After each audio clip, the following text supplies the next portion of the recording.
Hello, আসসালামু আলাইকুম। কেমন আছেন সবাই? আমি অনেকদিন যাবৎ ভাবতেছি আমি টাইগার মুরগির বাচ্চা উঠাবো। তার যে কথা সেই কাজ। টাইগার মুরগির বাচ্চা ওঠানোর জন্য আমি জায়গাটা পরিষ্কার পরিচ্ছন্ন করতেছি। আমি টাইগার মুরগির বাচ্চা উঠাবো। তার আগে দেখাবো টাইগার মুরগির লাভ না লস।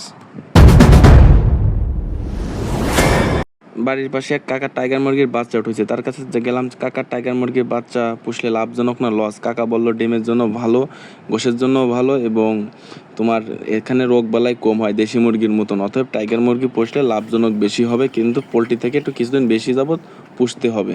আর যেহেতু আমি নিজেই পোলট্রি মুরগির বাচ্চা পুষতেছি, তা সেজন্য আমি যেটুকু বুঝলাম, এখানে পোলট্রি মুরগির বাচ্চা বেশি দিন খাবার খাবে এবং অতি দ্রুত ওজনটা বৃদ্ধি পাবে এবং এখানে রোগবালাই বেশি আছে। সব দিকে মিলেই দেখলাম যে পোলট্রি মুরগি থেকে আপনার টাইগার মুরগি লাভজনক বেশি এবং পোলট্রি মুরগি থেকেই টাইগার মুরগির চাহিদাও বেশি, গোশও বেশি হবে এবং ডিমের চাহিদাও বেশি হয়। এজন্য টাইগার মুরগি পালা সবসময় ভালো এবং উপকার, লাভজনক।